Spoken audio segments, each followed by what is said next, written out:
Shot in 4K ultra high definition. Your #1 source for local news. WRAL News. Coverage you can count on. We move into a wetter pattern today. We have a system that's back to our west that'll roll in here by lunchtime, and then a front that comes through tomorrow. I'll show you the timeline for rain for the next couple of days. I'm Brett Neeson, the WRAL Breaking News Tracker in Raleigh. A fire forced a woman from this home. Coming up, how many firefighters it took to put the fire out. Also right now, the search continues for the parents of a 9-day-old baby who was at the center of an Amber Alert. The baby is safe this morning, but WRAL's Laura Levine will explain the parents are nowhere to be found. And in a few hours, voters in Michigan will head to the polls for the final major primary election ahead of Super Tuesday. We'll tell you why this race is high stakes for both parties. And Super Tuesday coming up quick next Tuesday, which includes North Carolina's primary. Good morning, everyone. It is 4:30. A lot to tell you about here on your Tuesday morning. We appreciate you joining us. I'm Renee Chu. And I'm Jeff Hogan. Yeah, we have a busy start here. Temperatures hung in there yesterday. Still pretty mild today, but almost like a spring shower coming through. Elizabeth Gardner in the WRAL Severe Weather Center right now. Yeah, so warm yesterday. We had 72 yesterday. We have a next, you know what else happens with spring? We tend to see a lot of showers. So this is round 2 for today, and then round 3 for tomorrow, and then potentially some more rain into the weekend as well. Some thunder and lightning with us back to the west, so it wouldn't be out of the question for us to see a stray thunder bolt out there with this. We're starting off this morning with some high thin cloud cover. We'll see those clouds thickening up. We don't see the rain until closer to lunchtime. You can see just a little bit of that in our northern counties there at about 1 o'clock, 2 o'clock in the afternoon. It settles in across the area. It's going to be with us on and off during the afternoon. It's not going to rain all day.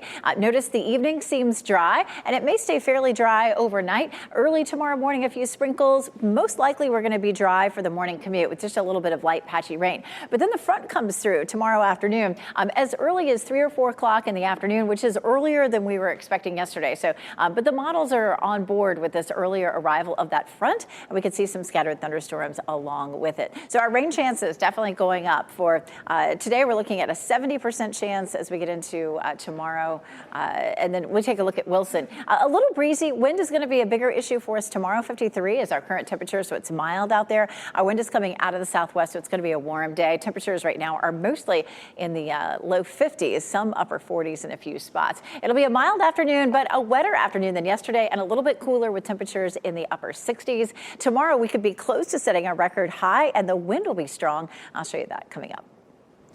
With breaking news we're following this morning, a woman is out of a home this morning after a fire. Crews worked for hours at the home on Azalea Drive in Raleigh after the fire started after midnight.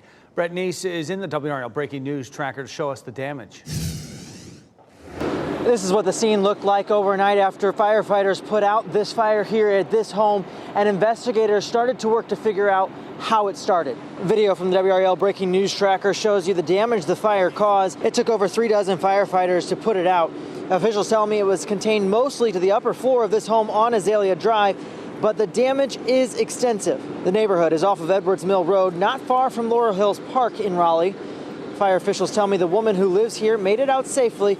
She is staying with friends and family nearby. I'll let you know as soon as investigators determine what caused the fire. In Raleigh, Brett Neese, WRAL News. Right now, police are looking for the parents of a 9-day-old baby who was the subject of an Amber Alert you likely got on your phone last night. That Amber Alert was canceled just after 9 when little Jackson Brown was found safe. WRAL's Laura Levine joins us live from Durham, where the baby was found. And Laura, the parents are still nowhere to be found.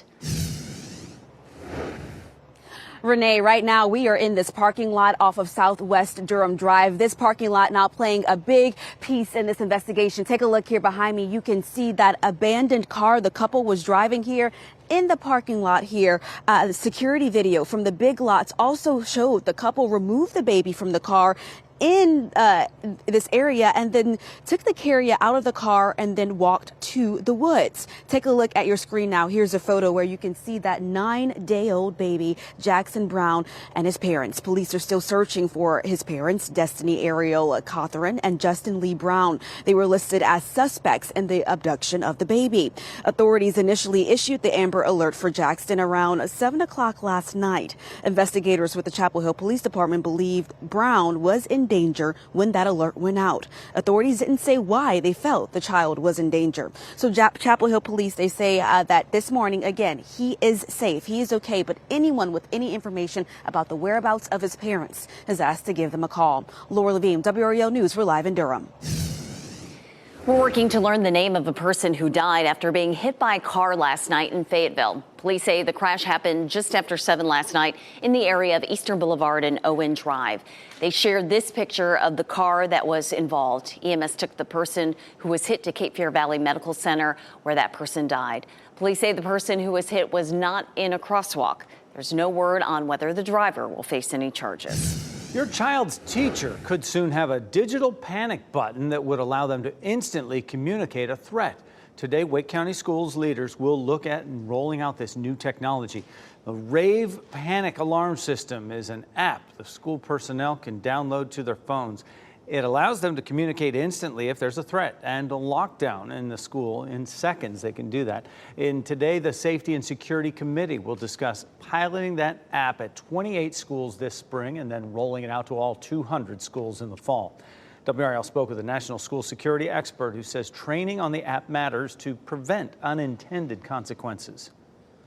Panic buttons can serve multiple purposes, but they can also have unintended consequences. False alarms, creating panic, sending schools into unnecessary lockdowns. Hoke County Schools and Vance County Schools already use this technology. The Wake County School Board will meet at 1 this afternoon. New this morning, President Biden says Israel is ready to halt its war in Gaza during the month of Ramadan if a deal is reached to release some hostages held by Hamas. Negotiators from the U.S., Egypt, and Qatar are working on a deal where Hamas would free hostages in exchange for the release of Palestinian prisoners during a temporary ceasefire. Biden spoke about the possible deal in an interview on Late Night with Seth Meyers. Ramadan's coming up, and there's been an agreement by the Israelis that they would not engage in activities during Ramadan as well, in order to give us time to get all the hostages out. That gives us time to begin to move in directions that a lot of Arab countries are prepared to move in. Israeli leaders have not reacted to Biden's comments. Ramadan, a month of religious observance for Muslims, starts on March 10th. Today, we're expecting a decision about St. Augustine's University's accreditation appeal. As WRAL reported last week, the decision from the Southern Association of Colleges and Schools could come today. The university's accreditation is in jeopardy because the school wasn't in compliance with numerous requirements, many of them financial. The university didn't respond to our questions about the timeline for the decision. The university also hasn't stated when or if the decision will be made public. A man in Nash County is in jail this morning, charged with sexually assaulting a woman with special needs. Police say Markeith Scriven was working at the One Man's Treasure auction house in Spring Hope. He met the victim at an auction event. Later that night, police say Scriven picked up the victim and took her to a house where she says she was repeatedly assaulted. Police are holding Scriven on a $1 million bond. 2 other men are also wanted in connection with the case. Economic development leaders in Raleigh say the future remains bright for the Triangle's job market. New data from Wake County Economic Development shows more than 77% of companies surveyed in the Triangle expect to grow their workforce in the next 3 years. The highest expectations for growth are in energy, construction, and healthcare. 4-year degrees remain top of mind for employers, but more than half say they are considering more options, including other professional certifications.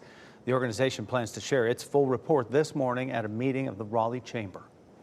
In just a few hours, polls will open in Michigan for the first big presidential swing state of the primary season and the final major test before Super Tuesday next week. Michigan's primary will be an important test for both parties in the key battleground state. After losing her home state of South Carolina soundly, Nikki Haley is keeping her commitment to stay in the race and hoping to gain some ground. Meanwhile, the Biden campaign is working to boost voter enthusiasm. Democratic voters in Michigan can choose uncommitted on the ballot, essentially a protest vote. If that movement gets support, it could serve as an early warning sign for Biden ahead of the general election. Changes could be coming to ACC policies after a Duke basketball player was injured when fans stormed the court after a recent game. something needs to change now before something serious happens. Coming up, why some experts think schools are allowing this to continue despite the risk to athletes and fans getting hurt. More trouble for Sean Diddy Combs as the producer on his most recent album accuses him of sexual harassment and assault. The allegations made in the lawsuit filed this week. That's coming up next. And here's a live look at Apex. We could see some spotty showers across the triangle today. Meteorologist Elizabeth Gardner will time that out for us next. From the WRAL Severe Weather Center, North Carolina's most experienced team of meteorologists. 4:43. It is nice and quiet this morning. It is dry as well. We really didn't see a whole lot of rain across most of the area yesterday, but that changes later on this afternoon. So keep that in mind around or after lunchtime. You're going to want to know where your umbrella is. Live look at Chapel Hill is quiet. We're not looking at rain for the morning commute, fortunately. Nice and mild, too. 46 in Lewisburg. It's 49 in Fayetteville, but 52 in Tarboro, 52 in Goldsboro, 51 in Rocky Mount. So looking at upper 40s to low 50s as you're stepping out the door. We will see increasing clouds this morning, and the rain starts right around or just after lunchtime, depending on where you are. Highs will still be mild this afternoon in the upper 60s. We have a line of rain that comes through tomorrow with some windy conditions. That may be the biggest deal of tomorrow. I'll show you how windy it will be coming up. Rapper Sean Diddy Combs is facing a lawsuit from a producer who claims Diddy sexually assaulted, drugged, and threatened him. The producer, Rodney Lil Rod Jones, claims Diddy forced him to hire sex workers and pressured him to engage in sex acts with them and others. Jones also claims Diddy gave laced drinks to people at parties at his homes, including to underage girls. An attorney for Diddy calls the claims, quote, pure fiction. The suit is the latest in a series of damaging allegations against the rapper. A trial that could have implications for more than 100 inmates on death row in North Carolina is underway. Hassan Bacote was convicted of murder in Johnson County in 2009. He was sentenced to death by 10 white jurors and 2 black jurors. Monday, a longtime civil rights attorney appealed that sentence, citing research out of Michigan State University. One focus of the study is the lengths that prosecutors in North Carolina have gone to keep black people off juries. What the evidence will show is that this presence, this pattern of racial disparities, of racial terror even, continues. Defendant's sentence of death for this serious crime was not sought or obtained on the basis of race, and we will ask you to uphold the jury's verdict and sentence in this matter.